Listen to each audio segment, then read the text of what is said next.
Hello everyone, this is Andrew. Welcome to Keen on America. On July 4th, 2026, America will be 250 years old, an anniversary that will, no doubt, be greeted with a mixture of celebration, contemplation, and resignation. In Keen on America, Andrew talks not just about the American past and present, but also speculates on its future. What, Andrew asks, will be the 21st century fate of this now venerable American republic? Hello everybody. Books are rather like buses or London buses. You wait and wait and wait, and then they come along. I've been waiting for this book for a while. It's called Democratic Elitism, the Founding Myth of American Political Science. It's by Natasha, professor of political theory at UCLA. I've always been a big fan of the Italian school of elites, particularly Pareto, who I think is as profound a thinker as anyone from the 20th century. And along with Pareto, Mosca, and Robert Michels make up the supposed school of Italian elitist thinking, very much associated with Mussolini. Some of the thinkers were more or less ambivalent and sympathetic to Mussolini. But in Natasha's Piano's new book, Democratic Elitism, she argues that, and I'm quoting her here, we ought to view these thinkers not as elite theorists of democracy, but as democratic theorists of elitism. I'm thrilled that Natasha Piano is joining us from the UCLA campus. What do you mean by that, Natasha? How are you, in a sense, rehabilitating these three Italian thinkers who some people have associated with fascism?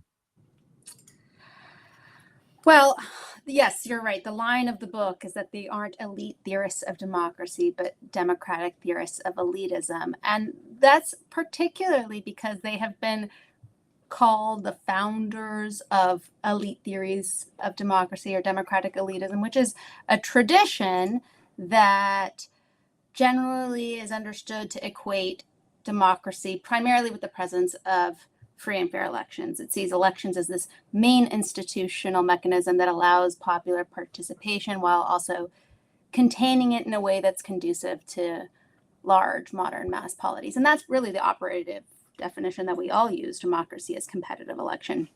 And the conventional wisdom is that this idea originated with the so-called Italian school of elitism, comprised of the thinkers you just mentioned. And my book tries to challenge this narrative. It tries to kind of turn the story inside out.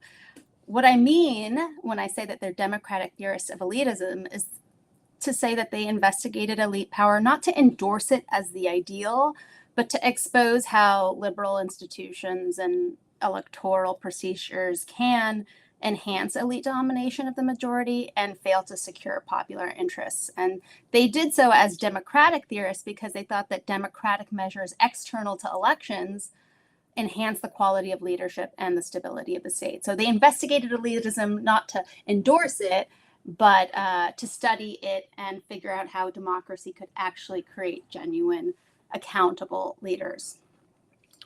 Pareto is the author of The Rise and Fall of Elites, in which he argues that elites have always existed in history, whether one likes it or not, and they always dress up their ideology to promote their own power. Do you believe that Pareto was right? Well, I think Pareto and all of these thinkers employed elite theory as a heuristic in order to combat the idea, first, the Marxist idea that the collective ownership of the means of production would in somehow diminish elite domination. Pareto is said to have wanted to out-Marx Marx on the score. He wanted to suggest that elite domination always exists. And in a way, I mean, in my mind, at least, he might have, as you say, out-Marxed Marx on it. Well, in what sense? In the sense that studying elites to understand different regime types is the the best heuristic we have, or well, what do you mean by heuristic? You're going all academic on me, Natasha. You promised not he to. just means is that studying elites is a tool to understand the stability and health of a polity. That regime changes occur when there's a corrupt or decaying ruling class, and by studying those kinds of what elites do in those moments and those transitions, we can really understand how the status quo of a state changes over time. What I like, as I said about Pareto, and particularly his rise and fall of elites, and this is probably relevant in terms of democracy and your theory, your critique in your new book, Democratic Elitism, is that democracy, Western democracy, American democracy, isn't really ultimately any different from any other kind of politics or society throughout history, that it reflects one kind of dominant class or another. Is that a fair critique? Is that something that, in a way, you touch upon in your new book, Democratic Elitism? I think that Pareto particularly, but also Mosca on this score, were concerned to devaluate the myths of democracy, specifically the myth of democracy as competitive election, the idea that competitive elections secure majoritarian results, the ideas that competitive elections are a more moralistic or appropriate or preferable framework for securing and reflecting the needs of popular sovereignty. They were particularly disturbed that the conflation or the identification of democracy and election would generate democratic expectations that elections can never deliver, because elections are actually representative mechanisms. They're not democratic mechanisms. So identifying democracy with election just creates, this two kind of threats that really undermine the stability of the liberal representative governments. The first threat is that it conceals the plutocratic threats that reside within elections and electoral politics. And that, what that means is that the concentration of power in the hands of the wealthy makes electorates disillusioned with liberal representative parliamentary politics and tempted by illiberal alternatives. So there's that risk there, but there's also a demagogic threat that resides in identifying democracy and election, and that just is giving a demagogue who might himself be a plutocrat the ability to say that he expresses or represents the voice of the people, even though elections alone don't confer that right. So it's not just a semantic issue. There are two real concerns that Pareto and Mosca identified in glorifying electoral politics as a democratic practice. Yeah, and of course, the concept of demagogic plutocracy, which you write about in the book, is not just an academic theory. It's all too relevant in the America of 2025. Was it coincidental that Pareto, Mosca, and Michels were all Italian, in the sense that they're all obviously deeply influenced by Machiavelli, whose critique of what you might think of as demagogic plutocracy from the 16th century has so many lessons for us in the 2020s. Is that fair? Ultimately, are these three characters, Mosca, Pareto, and Michels, are they modernized versions of Machiavelli? I think they are known as the modern Machiavellians, and I think that's the right moniker for them, though not for the reasons that American political science in the mid-century would later attribute to them. I think they're modern. And first, let me just say this one thing, that I think that Mosca and Pareto deserve the title, but Michels was actually German. He was a naturalized Italian, and he, of the three, was the only one who became fascist or had any kind of proclivity towards Mussolini. Mosca, in fact, sensationally decried Mussolini and resigned from the Senate and gave kind of like this oration or a funeral oration for the death of the Republic at his ascendancy. And Pareto, Pareto, I think I read him more as offering a warning against the demagogic plutocracy that could prevail if elites, if corrupt risorgimentale elites didn't really get their act together. And so I don't really ever see him endorsing Mussolini as opposed to saying kind of like, I told you so. So it's really only Mikkels that became fascist and either of the Italian thinkers. And so in this respect, I do think it's helpful to think of Mosca and Pareto as modern Machiavellians. They, in fact, do so themselves. And they do so because they identify their idea about the two different humors that exist in a polity, the humor of the elites, the few, and the humors of the many or the people as an important antagonistic drive that helps, when institutionalized properly, helps create a stable state. And Pareto says as much. He says that his work is entirely indebted to the Machiavelli, not of the prince, but of the discourses. And right, and this is the point, that of course Machiavelli was even more controversial than any of these characters. Most people associate the work of Machiavelli with his prince, which seems to use an adjective to be, that I think Shakespeare perhaps even introduced, Machiavellian in its adoration of power. But of course, the Machiavelli of the discourses is an entirely different way of treating politics and democracy, and indeed the demagogic nature or the demagoguery of one kind of plutocracy or another. Yes. I mean, well, you can read them. Some people read them as cohesive works. Some people read them as two different works. But I think that the focus in The Prince on elites, on the prince figure himself, isn't completely foreign to Pareto's investigation of these kinds of leaders. But the starting point for both Pareto and Mosca is this investigation of how the elite class functions, whether they're and to what extent their corruption unveils a dissatisfaction with the ruling class itself, and how that dissatisfaction ultimately topples any state. So there's another Italian character, perhaps a fourth member of this group, who isn't normally associated, but I wonder whether he's really saying anything different. Gramsci, Antonio Gramsci's theory of hegemony and of culture is enormously influential on the left, but he himself also was deeply influenced, of course, by Machiavelli. Is Gramsci saying anything dramatically different from certainly Pareto or Mosca? You read the book. Yes. So I agree with you. I think that, well, at least what I argue in the book is that Mikkels should not be considered the third. No, I did. I wrote the book, Natasha, remember? Yeah. It sounds like it. You might have published it much earlier than I did, had you written it. But yes, so I believe that I argue in the book that Mikkels should not be considered the third member of the Italian school of elitism. He actually initiated the corruption of Pareto and Mosca.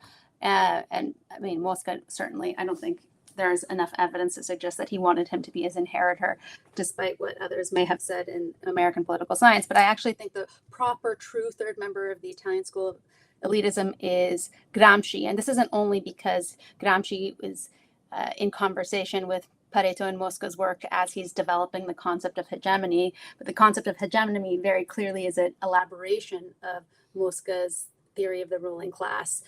So I think he represents the third member who developed the focus on elite theory vis-a-vis social movements and its development of the concept of hegemony. He fits much more neatly into the Italian school's principles, that is, focus on the elites as an indicator of how healthy a polity is, and how focus on elites to understand regime change and the separation of electoral politics and democracy, something that runs through Pareto, Mosca, and Gramsci's thought, but is certainly not present in Mikkels's exposition. So let's go back to the book. We've got your three Italian theorists of elitism who are democratic theorists of elitism rather than elitist theories of democracy. Pareto, Mosca on the right, and Gramsci on the left. How does this connect with what you call the founding myth of American political science? You write as a political theorist, and of course, political theorists don't tend to be great fans of even the idea of political science. So I'm guessing you're not a great fan of the traditions mostly of American political science. Is that fair? I think of myself as a political science-facing political theorist in the sense But you that don't think of yourself as a political scientist.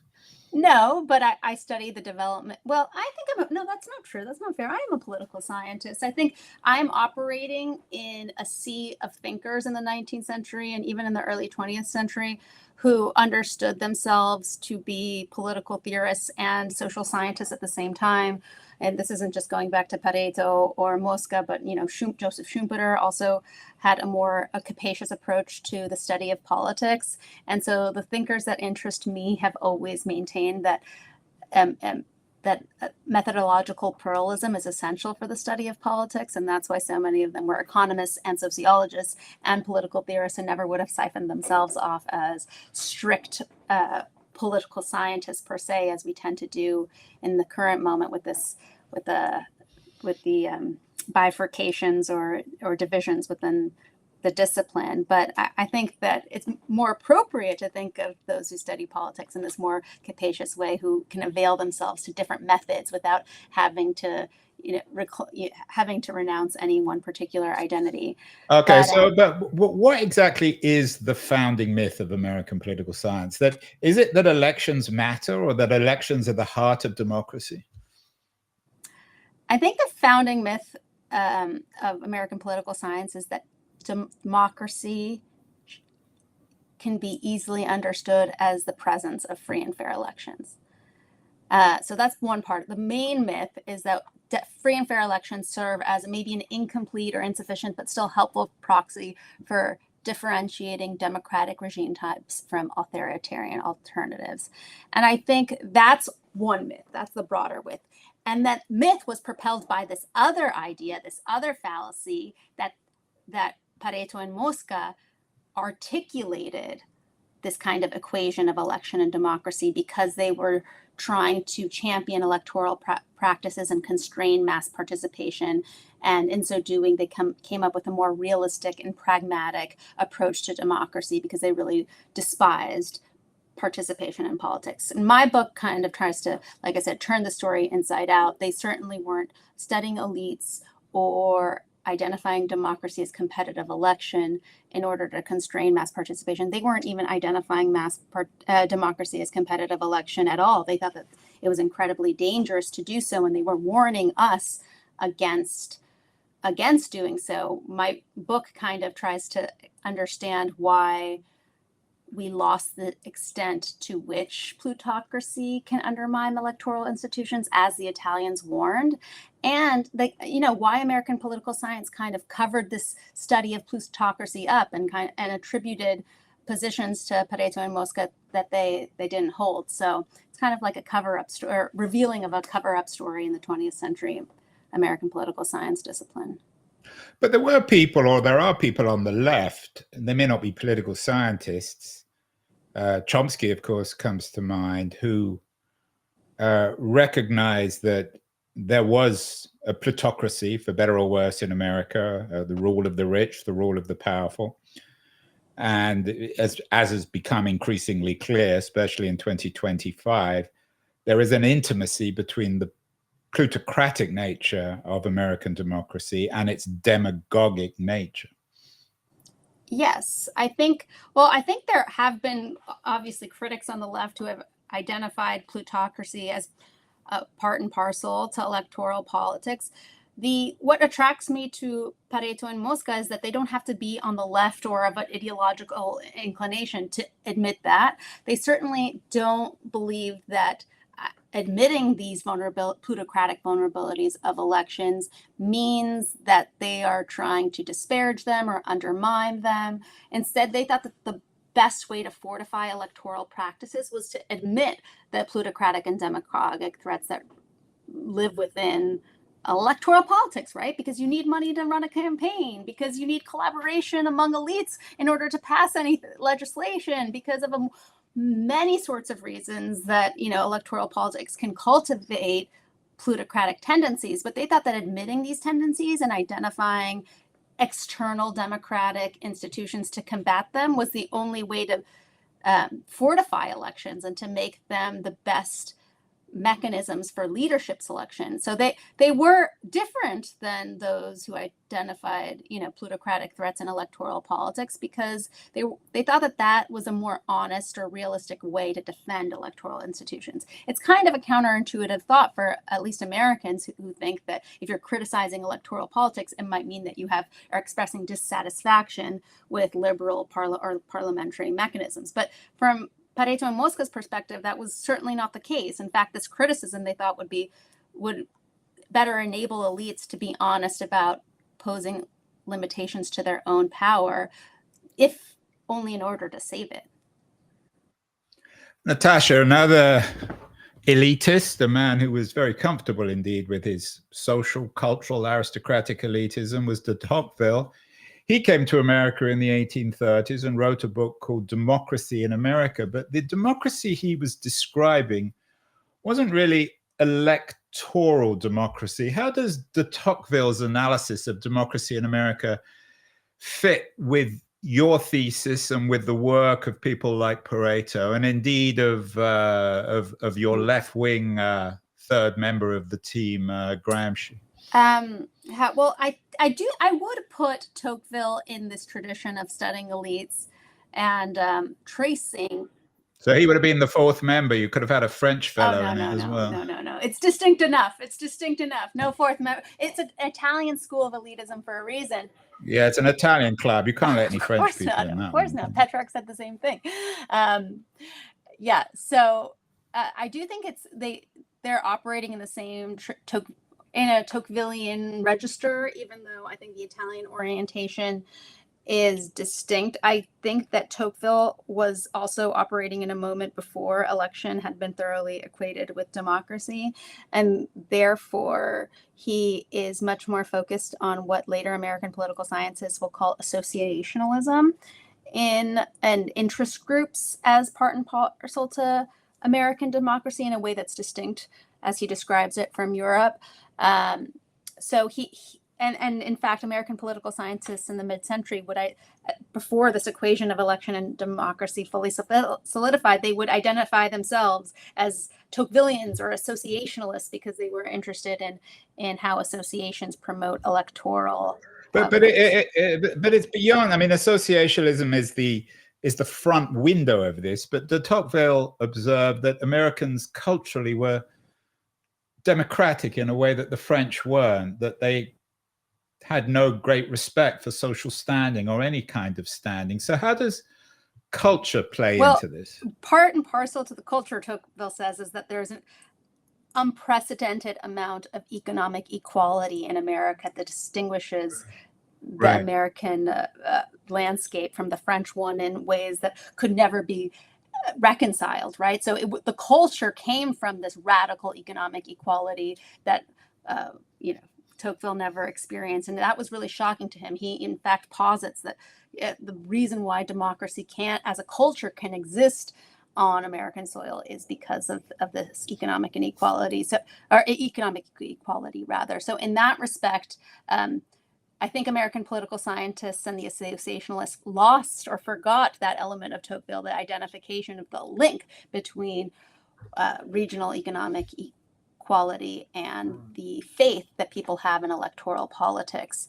And I think that idea exists in Pareto and Mosca. I think Pareto and Mosca would reject the view, though, that elections and democracy have to be equated in the modern era in a way that Tocqueville resigns himself to, right? Even if he thinks that they're...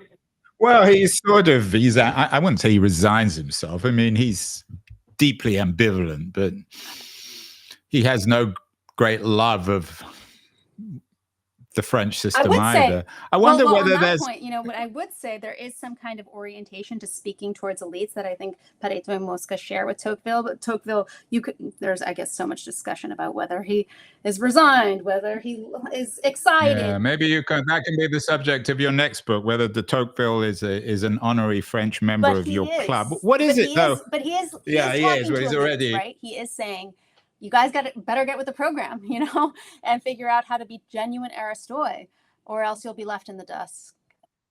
Well, also, of course, de Tocqueville wrote Democracy in America, not for Americans, Yeah, but exactly. for Frenchmen. So that's another subject. What is it, though? I mean, could one come up with a kind of ironic conclusion here, Natasha, that only aristocrats really understand democracy? De Tocqueville is a very good example, as is de Lampedusa. His book, The Leopard, is along with The Prince, a masterful analysis of an aristocratic society in profound decay. What is it about aristocrats that enable them to get democracy that political scientists don't seem to be able to grasp?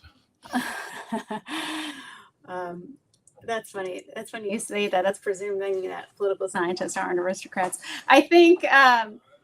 Are there any? They think of themselves as aristocrats, but they're Well, not. it's funny you mentioned de Lampedusa because I think he expressed a Southern Italian instinct, much like Mosca's critique of why democracy in elections, or in de Lampedusa's case, the Italian unification process, or the Risorgimento, why that would not necessarily bring change. His famous line is, in order for everything to change, things must remain the same. And that's because he identified the mass disappointment with disappointment and ability to recognize that a change in institutional structures to an electoral republic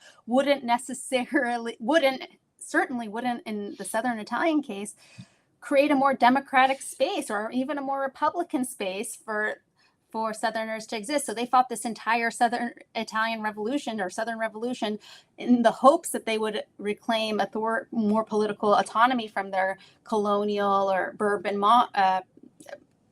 oppressors, only to exchange them for Northern capitalist ones. So I don't know if I would agree that only aristocrats can understand democracy, but I would say that true, genuine aristoi can listen to mass dissatisfaction and try to understand why that may exist and translate it into a way that that speaks to other elites, right, and other members of the ruling class, in order to steer the ship, so to speak. So in that respect, it's more that genuine aristocrats or true aristocrats, as opposed to elites, might have an ability to understand work mass needs, feelings, and desires in a way that, or at least that's what Pareto and Mosca and de Lampedusa believed. Yeah, I wonder whether it's maybe revising that. It's the aristocrats or traditional aristocrats understand perhaps better than anyone the dangers of the mob. I mean, you only need to go back, of course, to the French Revolution, or what de Lampedusa was warning about in The Leopard.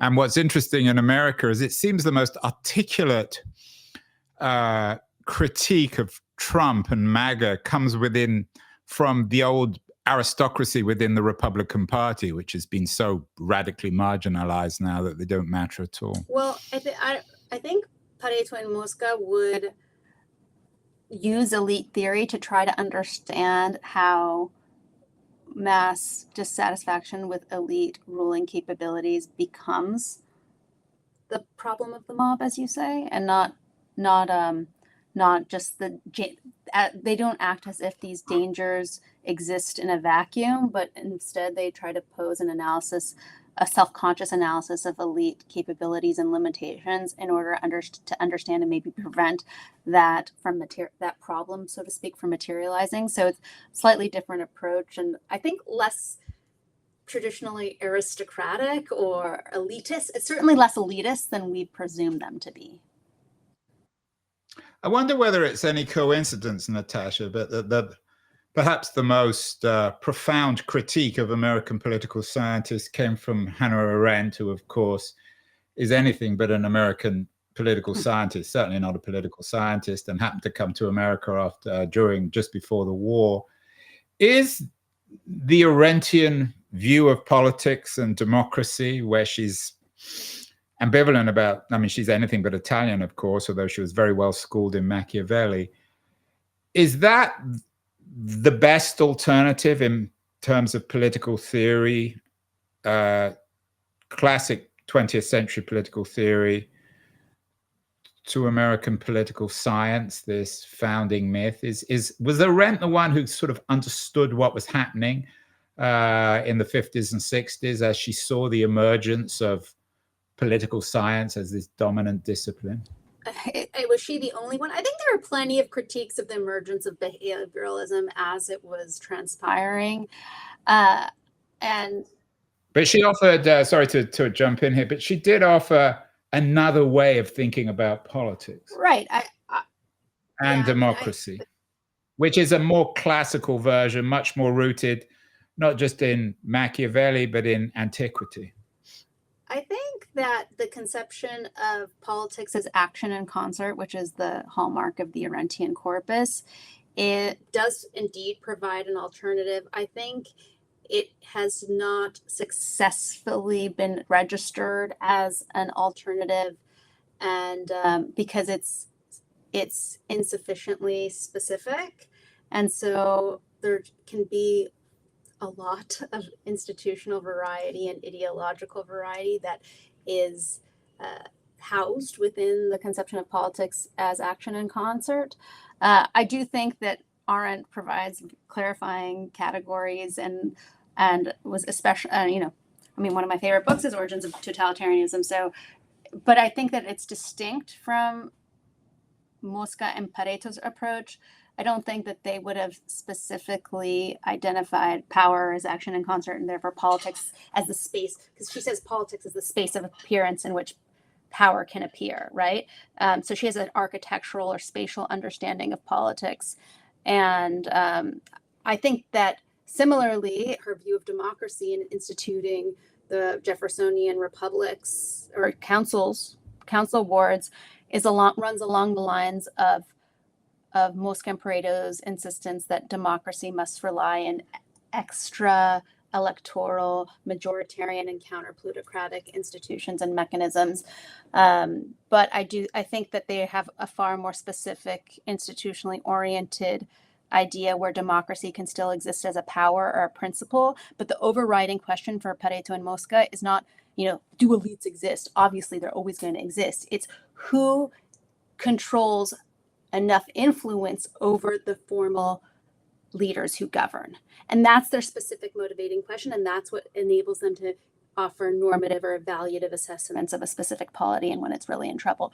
Arendt has a far more theoretically capacious understanding where it's spatial, it's architectural. She's saying, politics is the space where power resides. It's where people come together and action in concert proliferates. But then again, you can have, as we've seen in the last 70 years, all sorts of different kinds of Arendtians who use different institutional and procedural mechanisms to address, contemporary liberal democracy's failings. And so I don't think they're necessarily opposed on the broadest scale, but I think it's distinct from the Italian approach. So they're in parallel. So you're resurrecting this tradition. Are there others? Are there post-war thinkers who took Pareto or Mosca or even Gramsci and this understanding of elites and power? Where did you find this from? Who are you borrowing from alongside your Italian team? I think in the post-war theory, I think there are more careful and less careful treatments of these figures. But I do think that there were three kind of reasons why everyone, not just American political science, but Italians as well, were incentivized to create scapegoats out of Pareto and Mosca and kind of misunderstand, or maybe it wasn't deliberately nefarious. I don't even mean to suggest as much, but there were three kind of structural reasons that encouraged this. One is, obviously people talk about this all the time, the Cold War and its effects on social science formation. I mean, that was a huge incentive in that it reoriented the debate away from democracy or liberal government versus fascist authoritarianism to liberal government versus communist authoritarianism. And so I think it was convenient to identify the Italian thinkers as those who were profiting a more elitist framework than what Americans wanted to suggest in identifying democracy in elections. So they were used as some kind of scapegoat, I think, and to proffer American democracy as a preferable alternative to communist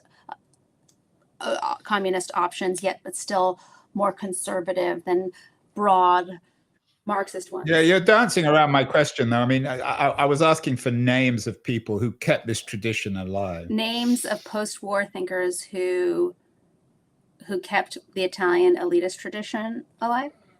Well, and what you're writing about, this idea that that this tradition, and maybe, but certainly it comes from Machiavelli, Pareto, Mosca, and in part Michels, Gramsci, but that this democratic theory of elitism. Are there individuals, writers, thinkers, maybe not formally within political science, political theorists, philosophers, sociologists, who kept the study of elites alive in this democratic register?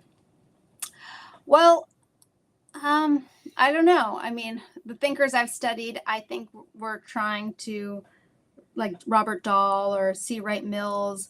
I think that whether their aims might have been to study elites while keeping the democratic tradition alive, but they didn't successfully do so. And in fact, they rendered it more elitist than what the Italians initially suggested. So, I mean, Carol Pateman, for example, she makes the same mistake that Dahl and E.E. Schneider were making about the Italians and about this orientation towards elitism, that either it has to be that democracy only entails a circulation of competitive elites, or some kind of participatory alternative that supplements the electoral mechanism. And I think that created this false binary. And I think they were all I think that it was, I don't know, I think against their own interests, even, that it was the democratic element of elitism was sacrificed. Yeah, and it's interesting you bring up C. Wright Mill as one of your bad boys. He was a bad boy riding around on his motorcycle, perhaps the founding spirit of the counterculture of the left, of the new left, who is often accused now of losing the working class. That's another subject, maybe the subject of another book. You argue about not viewing these thinkers as elite theorists of democracy, but as democratic theorists of elitism. But this idea of elite theorists of democracy seems to have become quite fashionable now on the right. Carl Schmitt is back in fashion. And now you have in Republican circles people like Curtis Yarvin and, of course, Steve Bannon, who seem to be, at least in terms of what they're saying, elite theorists of democracy. If anything, their founding father is Lenin. What is there some truth that the right itself has figured out elite theory and is using it much more successfully than the left in America in the 2020s? I mean, there's no equivalent to Yarvin or Bannon on the left. Yes. Well, I mean, if the question is whether does the right understand how to diagnose mass sentiment and utilize it to produce more attractive elites? Is that it? Or is it that they believe in the elite theory of democracy, which is that competitive election is the only way to define democracy in modern systems? I think that these guys like Yarvin and Bannon, for better or worse, have learned. I don't know if they've read Machiavelli. I very much doubt they've read Pareto or Mosca or Michels, but they think they understand power, and they've torn away the veil of democracy to suggest that ultimately all this is just about power. And that's why someone like Yarvin can come up with his bizarre theory of monarchy, suggesting that America needs a monarchy because democracy doesn't work. Well, I think that Pareto and Mosca would have, I think that Pareto and Mosca were encouraging elites to unmask elite domination in order to create a better leadership class, a more accountable leadership class. I think that they thought that demonstrating the shortcomings of a current particular elite class would motivate their peers to, like I said earlier, impose limits upon themselves, stick to certain institutional procedures that responded and reflected majoritarian needs and desires, as opposed to constantly, demonstrating their own corruption. So I think the animus was quite different than the figures you're identifying. I don't think their lesson was power is, just this democracy doesn't exist. No, I'm not suggesting that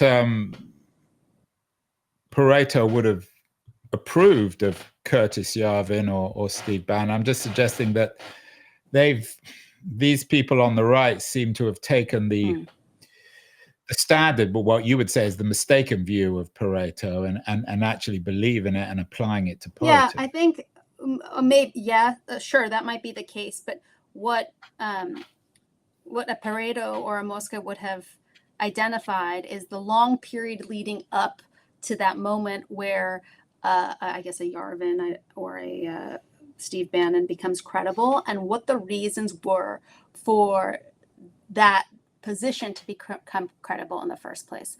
And a Pareto and a Mosca would have said that is that's the fault of the ruling class, not the problem of the mob. That's not the prior ruling class who have governed corruptly through global alliances without really heeding the calls that were necessary to be made in the first place. So I think they used it as a heuristic. They might have said, "Oh, it's too late now. Things have gone past the tipping point."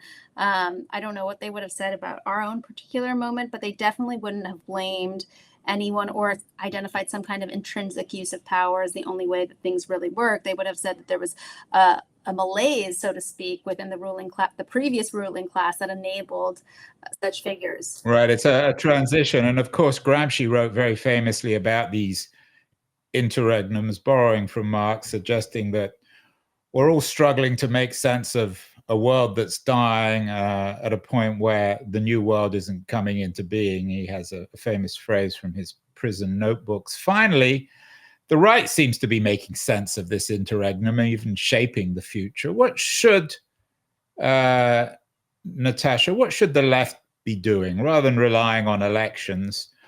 What is the real polemic, if you like, in your book, in terms of our current malaise, our interregnum, perhaps the corruption of some aspects of democracy? What should progressives be doing? Or at least what would your friends Pareto and Mosca and, of course, Gramsci, what would they be saying about rebuilding democracy in the age of Donald Trump and his demagogic plutocracy? I think, I guess Gramsci would, I don't know. Gramsci and Mosca are both exceptions, but I think Pareto, Mosca, and Gramsci were all, to a lesser extent, Gramsci, less concerned with ideological iterations of this kind of abuse of power. They thought it could exist irrespective of political or ideological positions. And I started writing this book in 2014, where nothing that I've said has changed. It's just the world has changed around me. And so now it's become more plausible. But I think that they would eschew any kind of sanctimoniousness on the part, if the question is about elites on the left, they would eschew sanctimonious behavior on their part, where identifying the problem in majoritarian electoral outcomes, that's a wrong approach. They would really encourage all elites on the left or right to look within themselves and ask themselves if they're genuine Aristotelian, what that would mean vis-a-vis resurrecting the polity. I mean, in the case of some of the figures you identified, perhaps that's not their interest, but I think especially in the earlier parts of Pareto's career and the later parts of Mosca's one, it was really directed at how elites can turn the ship around in order to create a lasting, stable state. And so in that sense, you could take the view that they would say all hope is lost because we've passed the threshold, or no, actually things can be done once you approach the question of power from a more skeptical perspective, but one that doesn't eschew or that doesn't insist upon fatalism, right? Like, I think that Gramsci said it best when he says pessimism of the intellect, optimism of the will. I think that encapsulates why they offered such aggressive critiques of their own class, but not to discourage action to remedy it, but quite the opposite. And that's the problem, is that the coastal quote unquote elites, in San Francisco, where I am, in Los Angeles, where you are, in New York, in Washington, D.C. The conventional critique is they don't recognize their elites. Is one way to get ourselves out of this situation, at least from Pareto or Mosca or even Gramsci's point of view, is for the quote elites of San Francisco and New York and Los Angeles to recognize their own historical position and understand that they are actually the elite. Absolutely. And I mean, I think that's implicit in the approach of elite theory.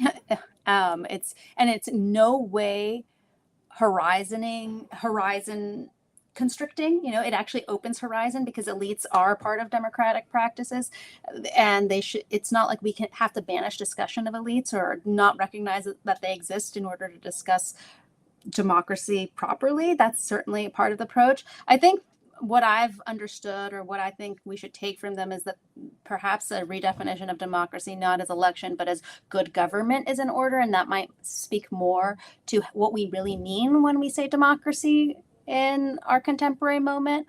But also, it's more in line with what could possibly be done to reorient ourselves and not succumb to a fatalistic lament about what's happening.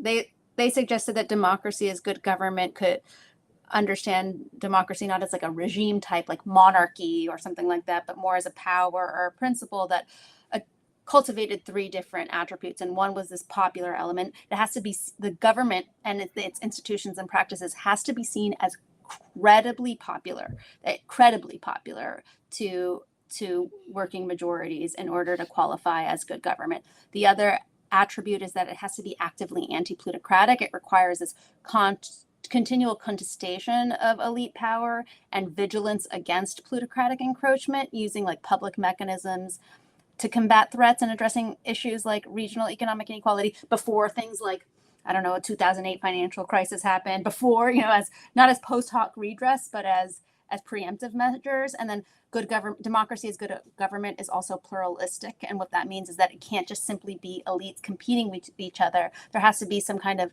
credible majoritarian pressure from below that allows that competition to be meaningful and real to electorates, right? And so they're kind of they think that they're just too elitist about this, right? Maybe they're just too aristocratic about this, and think that there are semantic differences and reconceptualizations that could take place, so that electorates aren't constantly disillusioned when certain elections don't deliver the democratic results that they promise. Maybe that eliminating that cognitive dissonance can help us appreciate the value of elections and democracy independently. Well, that's good stuff from Natasha Piano, the author of an important new book, really important new book, Democratic Elitism, the Founding Myth of American Political Science. She began writing it in 2014 before maybe Trump read it, Natasha, which explains his rise to power, although I somehow doubt it. Congratulations on the new book, and continue doing this important work and thinking on aristocracy and democracy and elites. It's essential in our strange times. Thank you again.